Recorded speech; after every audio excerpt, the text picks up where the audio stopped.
Assalamualaikum warahmatullahi wabarakatuh. Bismillah walhamdulillah.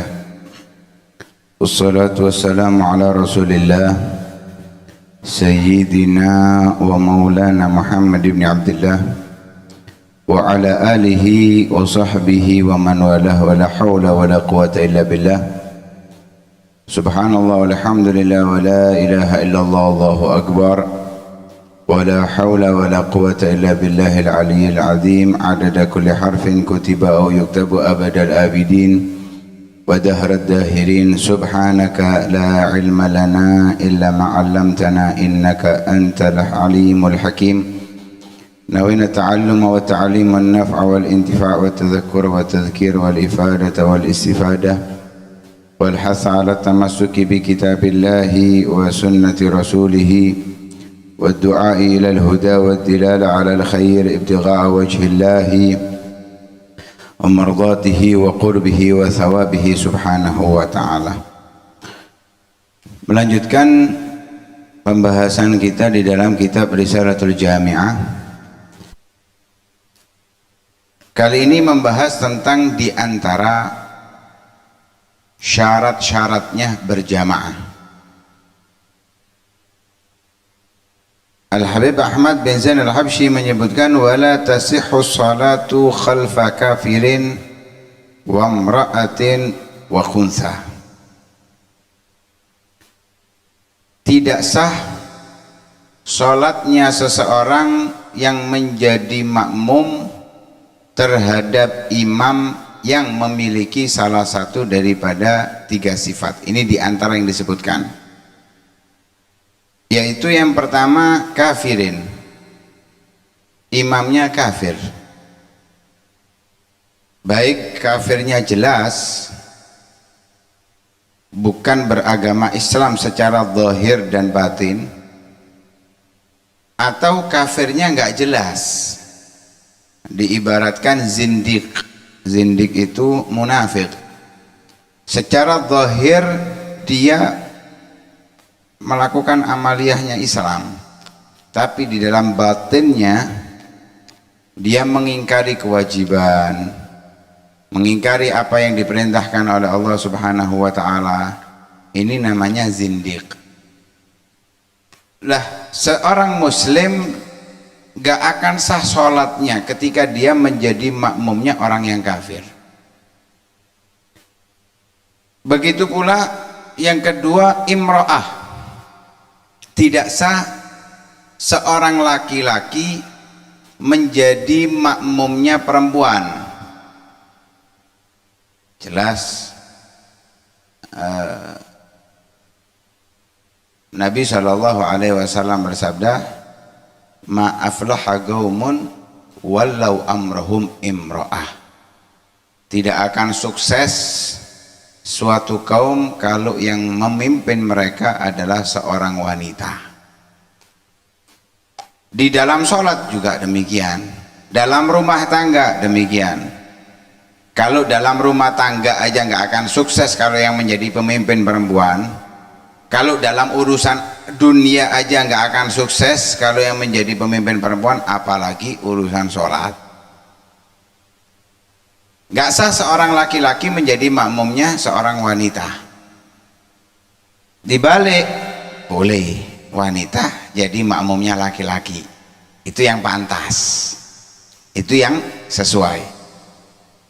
Kalau makmumnya perempuan, ya boleh bermakmum dengan sesama perempuan. Wanita dengan wanita berjamaah boleh, nggak ada masalah, sah.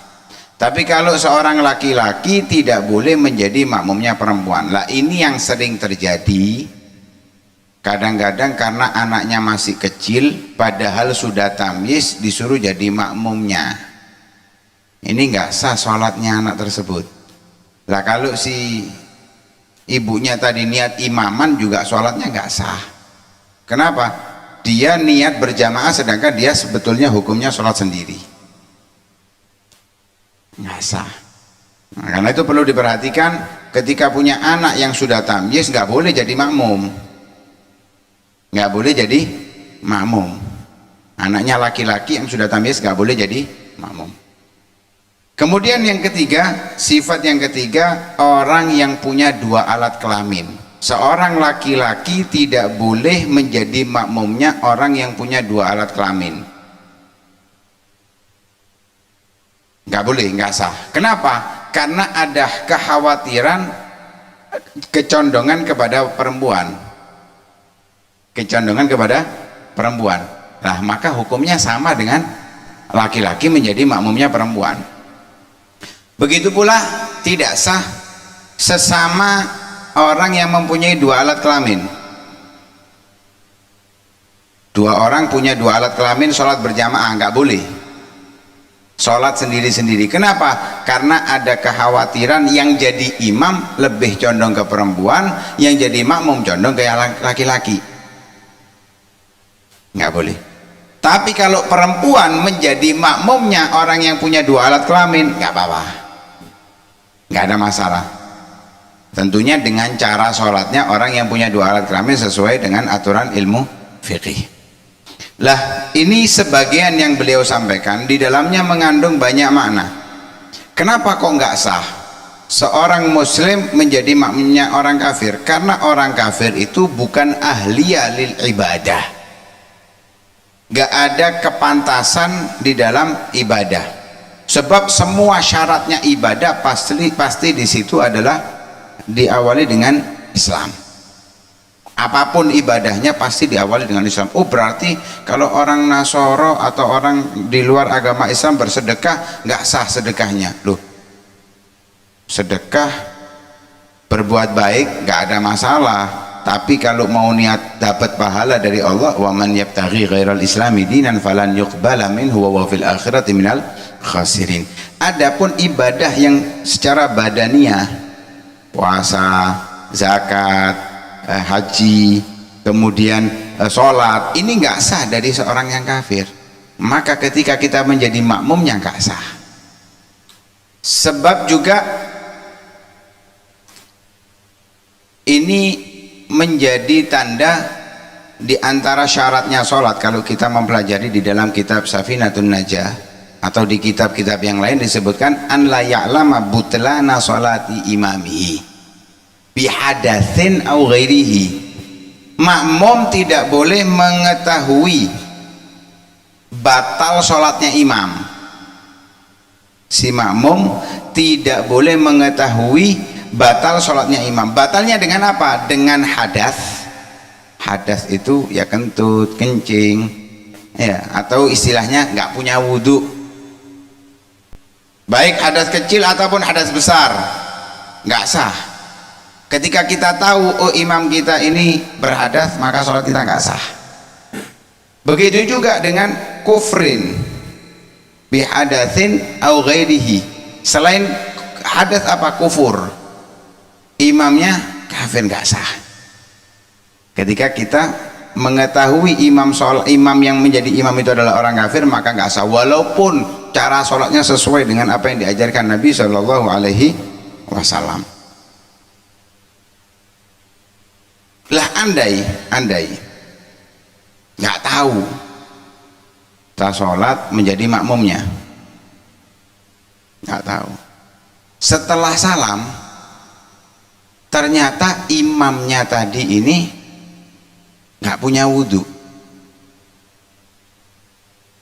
Gimana sholat kita? Apakah harus diulang atau sudah dianggap sah?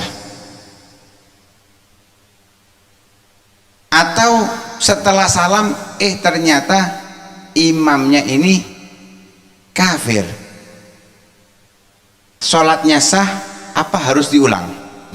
Kalau sesuatu yang memang nggak nampak, nggak menampak, seperti apa?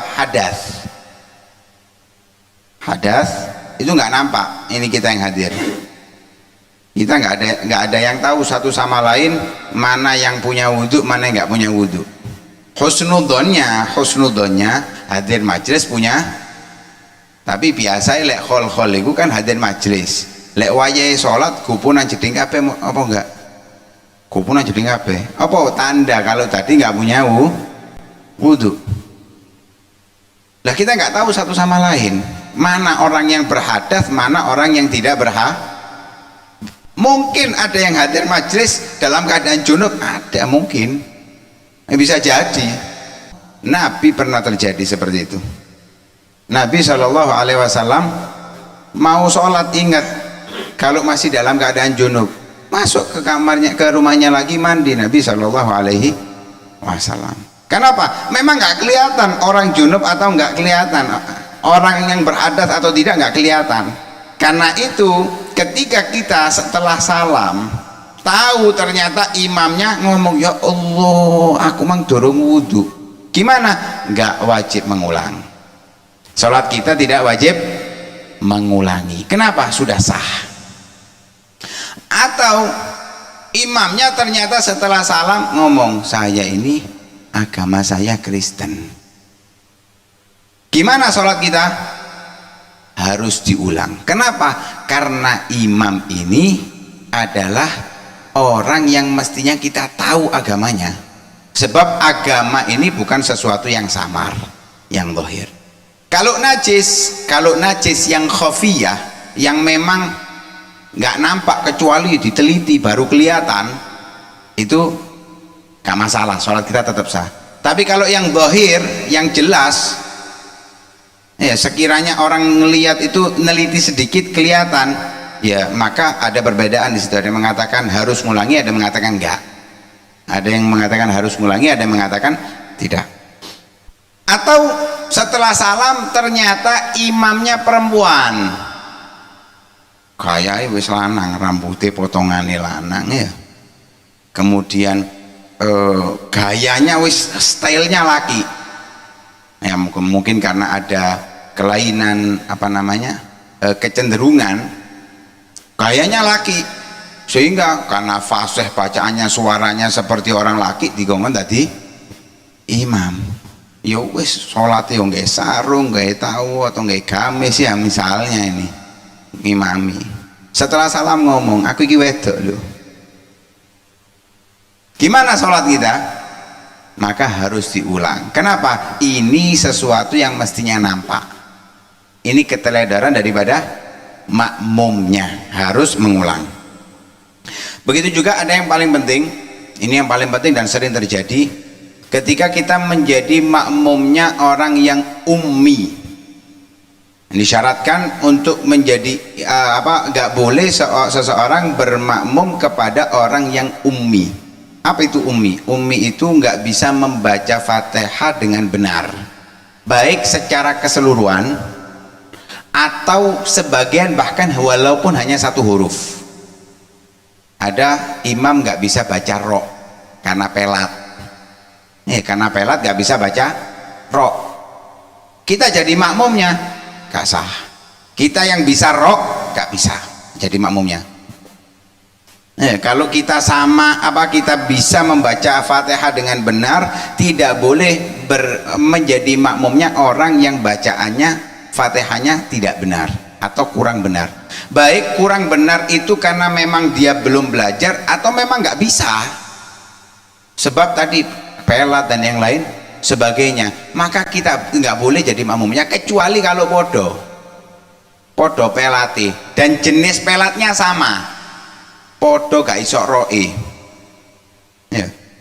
Nah, ini pernah terjadi nih, termasuk paman saya almarhum ketika belajar, gurunya pelat, dia juga pelat, diajari sama gurunya surat Al-Fil, Bismillahirrahmanirrahim, alam tahu, ngajar ini alam tahu, pelat gak bisa ro gurunya ini, tapi pintar orangnya, alim. Nah, namanya pelat sudah nggak bisa dihindari. Lah ini paman saya karena masih kecil polos juga diikuti, alam tahu, diulangi alam tahu, dibaleni maneng alam tahu, ojo ngerokmu. Intinya di sini, kalau sama-sama pelatnya di dalam satu huruf nggak ada masalah, sekalipun cara bacanya beda, sing situ alam talo, sing situ alam taho, nggak ada masalah. Yang penting sama-sama nggak bisa roknya, boleh jadi imam dan makmum. Lah ini juga yang fatal sering terjadi kalau dalam pembacaan Fatihah, khususnya di kalimat an'amta, kadang jadi ain kabeh, an'amta, hati-hati, nggak sah, kita jadi makmumnya nggak sah. Atau podo hamzai an'amta, kayak gampang. Atau di dalam qaf sirotol mustaqim, ini kaf bukan qaf, nggak bisa, harus qaf mustaqim minimal, kalau nggak qim ya gim, itu ada perbedaan masih, tapi yang benar mustaqim, sirotol mustaqim. Begitu juga di waladhdallin, hati-hati, ini kadang dibuang tasdidnya, waladhdallin, lamnya hilang tasdidnya, padahal di situ ada tasdid, waladhdallin. Ketika kita bermakmum dengan orang yang Fatihahnya nggak benar, sholat kita juga nggak sah, sholat kita juga nggak sah. Karena itu harus perhatikan imam, karena itu takmir juga harus memperhatikan. Jangan nyuruh orang pokoknya tadi imam, apalagi imam rawatib tapi Fatihahnya nggak benar, harus dites. Sekalipun ulama terkadang ada kekurangan dalam lisannya. Nabi Musa mengakui apa itu, akhi Harun huwa afsahu minni lisanan. Dalam riwayat dalam ayat yang lain, Rabbi syrah li sadri wa yassir li amri wahlul uqdatam min lisani yafqahu qawli. Dan di situ pengakuan kepada Nabi Musa bahwa ada kekurangan dalam lisannya. Nah, terkadang memang karena merasa punya ilmu atau merasa suaranya enak, nggak mengakui kekurangan. Ini yang keliru. Makanya harus sadar diri, kalau memang saya pelat, saya nggak bisa, Anda aja. Itu bijak dan itu lebih menyelamatkan sholat kita. Karena itu perlu kita pelajari lagi tentang Fatihah dan tentang syarat-syarat berjamaah yang lainnya. Masih banyak sebetulnya syarat berjamaah, cuman disebutkan di sini hanya sebagian, cuplikan. Nah, kepingin lebih mendalami, bisa mengkaji di dalam kitab Safinatun Najah. Wallahu a'lam. Mudah-mudahan ilmu yang kita dapatkan manfaat. Amin ya rabbal alamin. Sallallahu alaihi wasallam Muhammadin wa ala alihi wasallam. Alhamdulillahirabbil alamin.